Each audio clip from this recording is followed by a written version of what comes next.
From EPAWA Weather Consulting, headquartered in Worth Whitehall, Pennsylvania, this is Weather Weeklies, an informative video of the ins and outs of weather that affect you most in the EPAWA coverage area.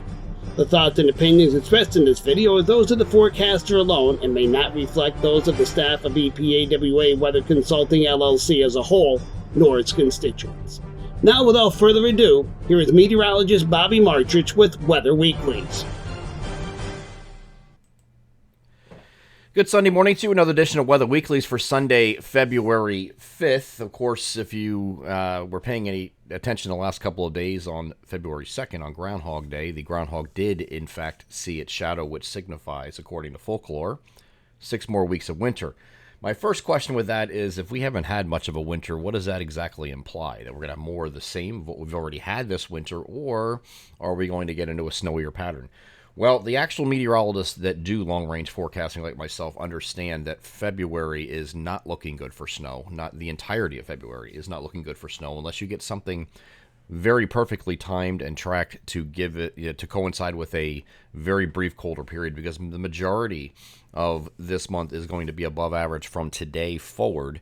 And we have that outlined here in our long-range outlook, and I'm actually thinking about extending this to the final week of February as well, with a southeast ridge influence. But we're going to see where we go over the next couple of weeks here.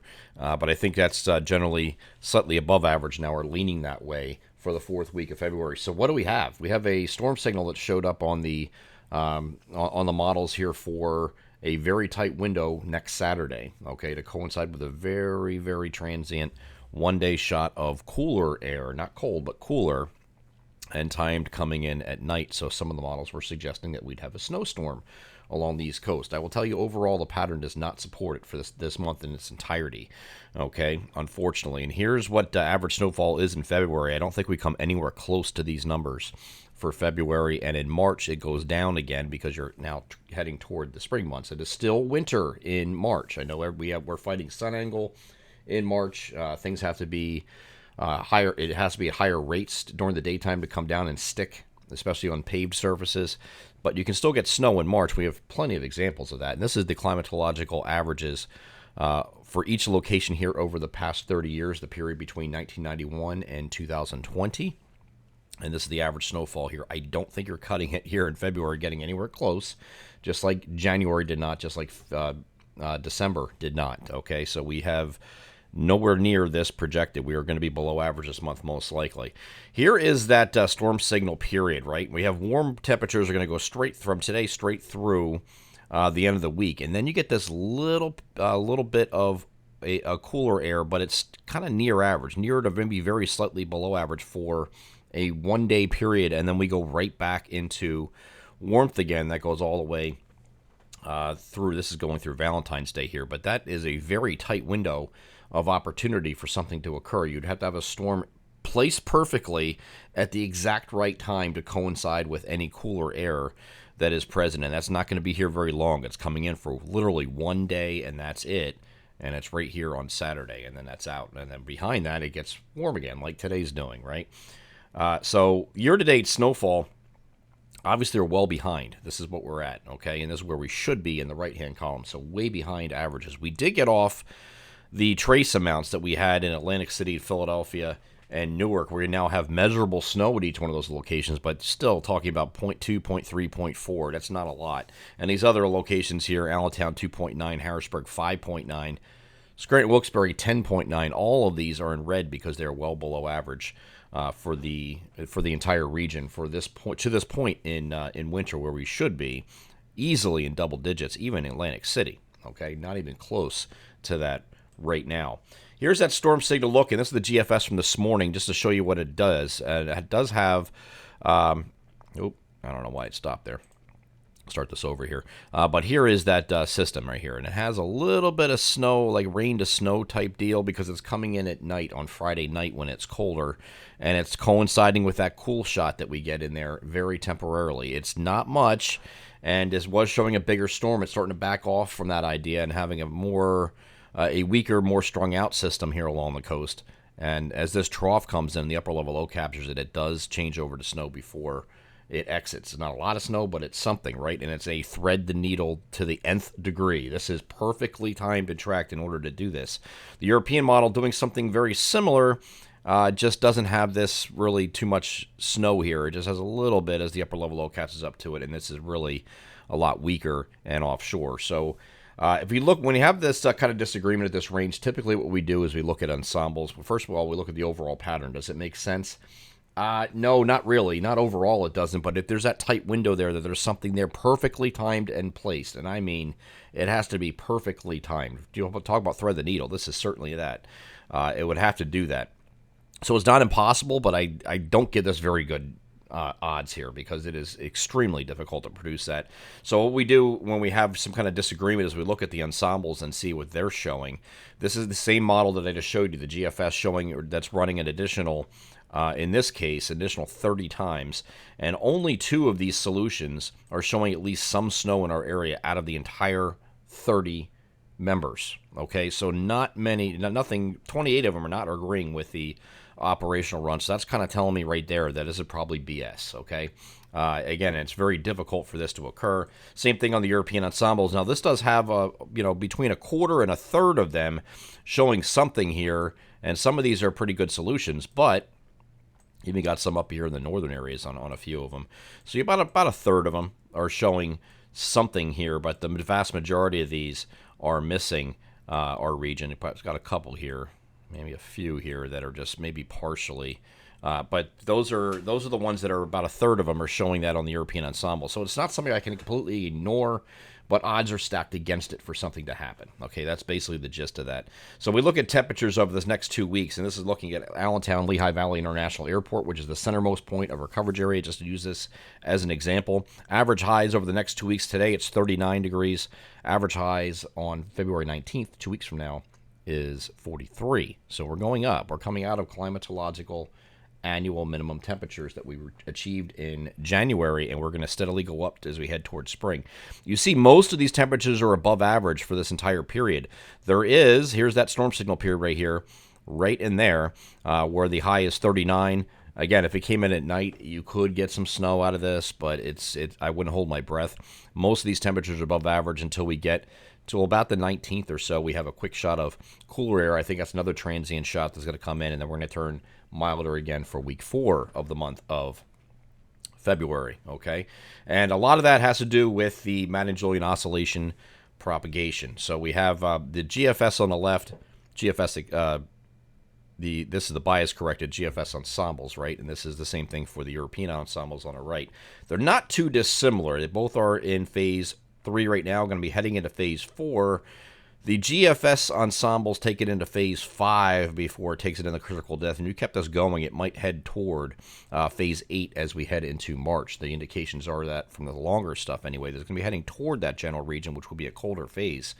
The European ensemble, however, takes it through phase 4, not really so much phase 5, maybe barely touching it, and then heads over in that same direction like this. Okay, so they're not too dissimilar, but because the GFS is a little bit more prominent in phase 5, which is a warm phase, this is a warm phase in phase 7, it's warm in phase 6, warm in phase 5, this is in February, by the way, and warm in phase 4. These are all your colder phases here, right? And so it's not near there right now. It's heading into the warmer phases. If it is in phase 5, it's going to be a warmer look for us. The southeast ridge is going to be influencing our weather. If it stays out of phase 5, it might just be like maybe near to slightly above average instead of slightly above week 4. But this is what phase 4 indicates, okay? And this is generally what we're dealing with over the next, most of the next 2-week period, where you're dealing with warmer than average temperatures as a general rule. And then when we get into phase 5, here's that southeast ridge influence, okay? So if you do get in solidly into phase 5, you will have to deal with the southeast ridge. And that's the difference between when you're looking at the GFS extended, starting this at the end of week 3, you see week 4 is still mild here on the GFS extended. It even starts off the beginning of week 1 of March near average before it goes to slightly below after that, okay? So it does change, and it does go to slightly below average when we get into March, and that's shown here going all the way up to March 11th. The Euro Weekly is doing the same thing, except it has just near to slightly above average in week 4 instead of just not solidly above average. So less of a southeastern ridge influence, but then you see it just goes to slightly below average after that for much of the first 3 weeks of March. So it doesn't look like the groundhog's going to be right for the first 3 weeks at least of its projection, as far as the 6 more weeks of winter thing, right? It does look like they're going to have some slightly below average temperatures heading into March, and that's supported by not only these 2 models, but also the CFS, which is suggesting that March will be colder as well. I do think that this coming from a La Nina winter heading into ENSO neutral, which we're doing right now, it does support a cooler start to spring. That might only be March and April, but I do think April, looking ahead, is going to end up being cooler than average as well. Does that bleed into May?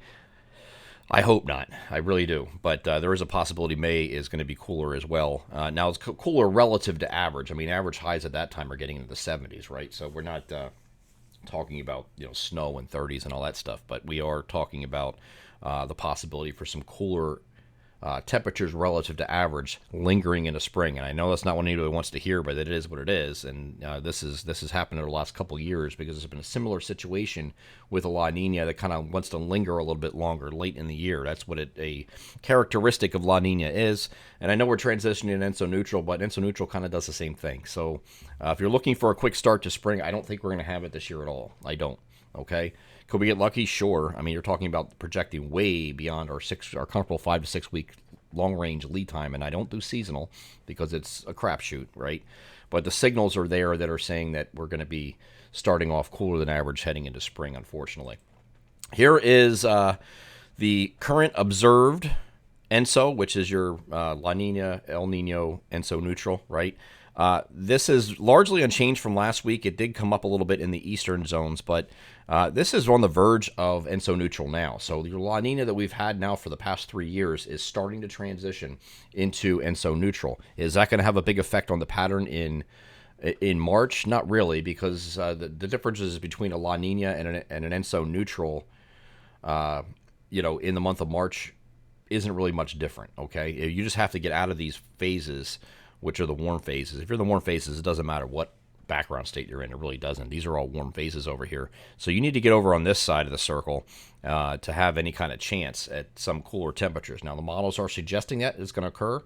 I have not mentioned a sudden stratospheric warming event at all because there's no sudden stratospheric warming events that look like they're going to benefit the eastern United States. So I know people are hearing that. They're messaging me about it either on Twitter or we have had a few on Facebook, but just forget that nonsense. A sudden stratospheric warming. There's nothing that's going to save winter at this point. Okay, it is what it is. And yes, you might get some snow during those colder periods in the first 3 weeks of March, and it's possible you can get some snow out of it. But is it going to be something that's going to save winter? I highly doubt it. As far as 7-day temperature trends here in that region, it's pretty much staying the same, a little warmer in the east. So I think next week, again, we're continuing to head towards ENSO neutral, and the CPC is expecting that it's going to continue through the neutral through the spring months and early summer before we get into in summer and early fall. We'll be getting into a weak El Nino instead. Okay, so this is going to flip, we think. So throwing the towel. I'm going to go through this every single week until we get to that point. I'm not there yet. I am throwing the towel in on the remainder of February, except for something maybe you get very lucky right around the Friday night, Saturday period with that little week system perfectly timed. That's about your only chance because the next 3 weeks after that are going to be warm as well. So I'm pretty much throwing the towel in on February. March, I can't throw the towel in, and winter, I can't throw the towel in yet because March does show the threats for some cooler temperatures, and we could still get some snow in March yet. So we're not throwing the towel in winter yet, but we are on largely for the month of February. So we're watching a weekend storm signal threat, but the pattern doesn't support a snowstorm. Just understand that. Don't get your hopes up thinking that you might even have a model run that has a big snowstorm here in the next couple days here. Probably not. We're turning away from that. But if it does, understand that the pattern is not there for something like that, and it would have to be perfectly timed, thread the needle, for something like that to occur. We are going to be monitoring this throughout the week in our daily forecast videos that I do every single day, Monday through Saturday. And the milder temperatures are expected to dominate much of February, weeks 2 to 4 at a minimum, I think it's just weeks 2, 3, and 4, but then when we get into March, we're going to get into colder temperatures relative to average. But remember, the average temperatures are going up too, so it's kind of a balance, okay? It's not a slam dunk there. Still not throwing the towel in on winter, but it continues to be on life support. Winter as a whole, meaning there could still be some snow in March, but I just don't think much of February is going to produce much of anything, if anything at all. Again, you're going to need something perfectly timed and tracked in order for that to happen. Haven't made a complete decision yet, but I don't think I will be doing a Weather Weeklies video next Sunday. I am an Eagles fan. I have a lot of things going on that day, hosting a party and things like that. I have to get ready for it, so I don't know if I'll be able to get... There's nothing going on anyway, folks. I mean, I'll cover everything in the... the daily forecast videos for anything that would come in at the end of this week, which would be Friday night and Saturday in that time frame.